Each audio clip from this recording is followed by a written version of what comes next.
आकाशवाणी गोरखपुर से समाचार दर्शन।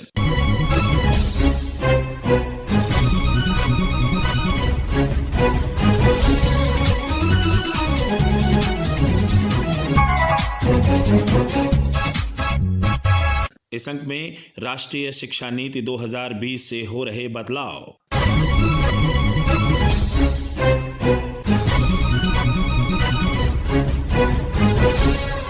राष्ट्रीय शिक्षा नीति 2020 के लागू हुए 5 वर्ष पूरे हो चुके हैं। यह नीति भारत के विद्यालयों को ज्ञान प्राप्त करने के ऐसे स्थानों में बदलने की महत्वाकांक्षी योजना है जहां शिक्षा केवल पाठ्य पुस्तकों, अंकों या रटने तक सीमित न रहे। राष्ट्रीय शिक्षा नीति के तहत निपुण भारत और विद्या प्रवेश जैसी पहलों से लगभग 9 लाख विद्यालयों के 4 करोड़ से अधिक विद्यार्थी लाभान्वित हुए हैं। राष्ट्रीय शिक्षा नीति 2020 से हो रहे बदलाव के संबंध में प्रस्तुत है बाबा साहेब भीमराव अंबेडकर विश्वविद्यालय के कुलपति प्रोफेसर राजकुमार मित्तल और हमारे संवाददाता ओम अवस्थी की विशेष बातचीत। राष्ट्रीय शिक्षा नीति 2020 को लागू हुए आज 5 वर्ष पूरे हो गए हैं। इसने उच्च शिक्षा में क्या परिवर्तन लाए हैं? डिजिटल तकनीकों, बहुभाषी शिक्षण सामग्री और इंटरैक्टिव लर्निंग प्लेटफॉर्म के जरिए शिक्षा को कैसे सुलभ बनाया जा रहा है? इस नीति के जरिए अनुसंधान, नवाचार और उद्यमिता को बढ़ावा देने के लिए किस तरह की नई पहलें शुरू की गई हैं? इस नीति को लागू करने में अब तक कितनी सफलता मिली है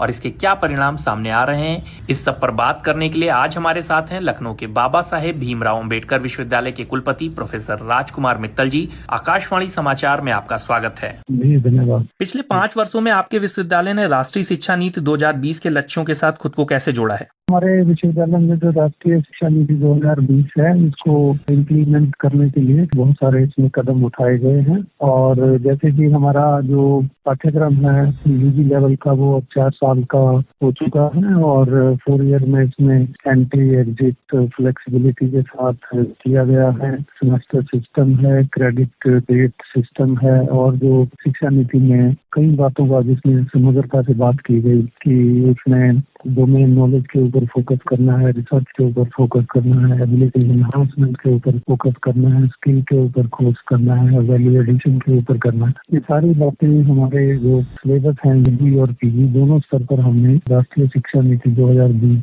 के अंतर्गत सभी को लागू कर दिया। और दूसरा इसमें जो अप्रेंटिसशिप और जो बच्चों को ट्रेनिंग दी गई है, इसमें इंटर्नशिप का प्रावधान है। हम बच्चों को इसके लिए प्रेरित कर रहे हैं। तीसरा जो हमारा जो एबीसी के देश है, एकेडमिक बैंक ऑफ क्रेडिट, उसकी तरफ हम जल्दी से हम शिफ्ट कर रहे हैं और जैसे जैसे बच्चे करते जा रहे हैं उनका पूरा डाटा उसके ऊपर हम फीड कर रहे हैं। तो ये हुआ जिससे कि क्रेडिट ट्रांसफर करना और ये सारी बातें संभव होगी। इसी प्रकार अनेक विश्वविद्यालयों के साथ हम ये भी कर रहे हैं ताकि उनके साथ शैक्षिक और अन्य गतिविधियों की भी उसमें एक दूसरे के साथ तालमेल बिठा सकें और अच्छी बेस्ट प्रैक्टिस वहाँ से ले सकें। ये भी हमने किया है। इसी प्रकार जो सारे कोर्सेज हैं उसमें भारतीय ज्ञान परंपरा का समावेश है और बच्चों को जो चरित्र निर्माण, व्यक्तित्व विकास, शिक्षा नीति में शिक्षा को समग्रता से लिया है, व्यक्तित्व विकास के ऊपर बल दिया है। इन सब बातों को हम अपने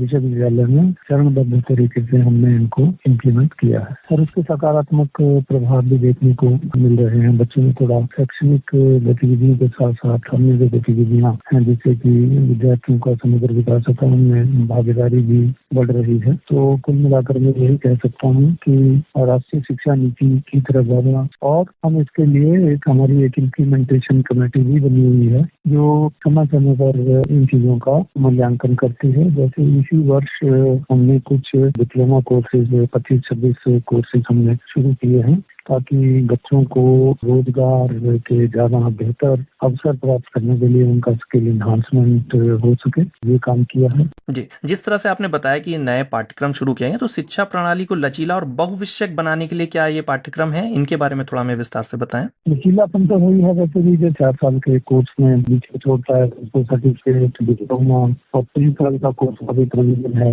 इसी तरीके से वो 5वें साल में पीजी का भी कर सकता है। तो सारे के सारे प्रावधान जिसमें जल्दी छोड़ना और एंट्री की जो फ्लेक्सिबिलिटी है, लचीलापन, ये सारे इसमें हमने किए हैं क्योंकि अभी ये लास्ट ईयर है जिसमें अभी बच्चे इनका फायदा पूरा लेना शुरू करेंगे।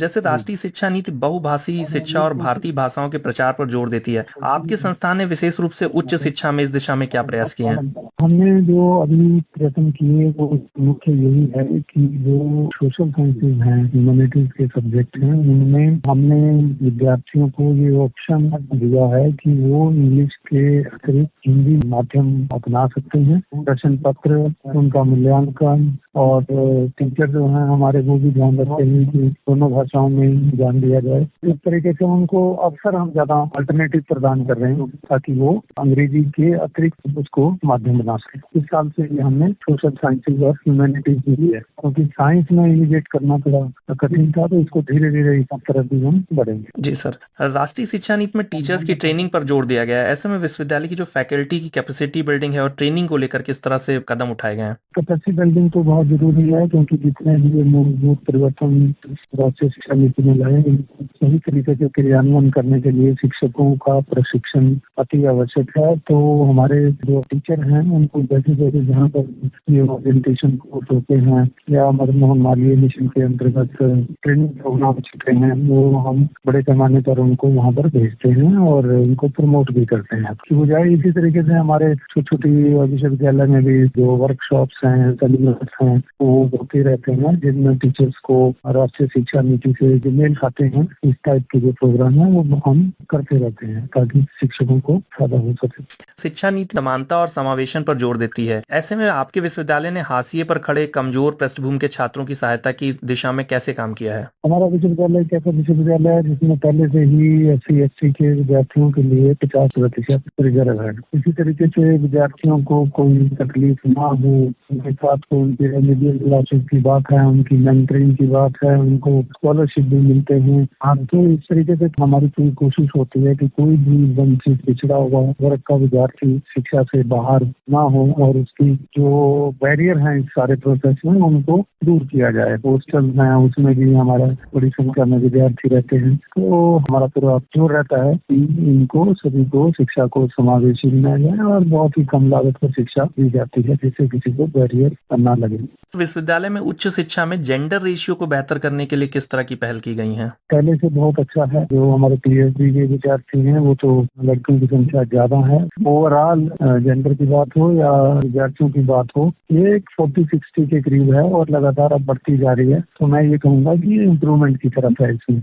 यह नीति डिजिटल शिक्षा और प्रौद्योगिकी एकीकरण के महत्व पर जोर देती है, तो उच्च शिक्षा में इस पर कितना काम हो रहा है? हमारे यहाँ एक जो राष्ट्रीय शिक्षा नीति है वो MOOCs में स्वयं के पोर्टल या कोई और इस तरीके से जो पोर्टल हैं जिसमें डिजिटल एजुकेशन से कोर्सेज ऑफर किए जाते हैं, उनको 40% तक के कोर्सेज कोई भी विद्यार्थी बाहर के प्लेटफॉर्म से कर सकता है और उनके क्रेडिट हमारे यहाँ इंक्लूड होंगे। तो एक को हमने अपने ऑर्डिनेंस में इंक्लूड किया है कि कोई बाहर से करेगा तो उसको हम क्रेडिट देंगे प्रॉपर सिस्टम के अंतर्गत MOOCs वगैरह से। तो वो है। दूसरा हमारे यहाँ मीडिया सेंटर भी है एक UGC का, वो भी लगातार MOOCs के अंतर्गत नए नए कोर्सेज को डेवलप कर रहा है ताकि हमारे भी टीचर यहाँ से MOOCs कोर्सेज में पार्टिसिपेशन उनका बढ़े। कोई भी चीज बिना चैलेंज के पूरी नहीं होती, तो इस शिक्षा नीति को लागू कराने में और अभी तक में सबसे बड़ी चुनौती क्या देख रहे हैं आप? चैलेंज तो सबसे बड़ा तो यही है, जैसे राष्ट्रीय शिक्षा नीति में क्या ये करती है, क्या परिवर्तन करना चाहती है, कैसे पढ़ना है,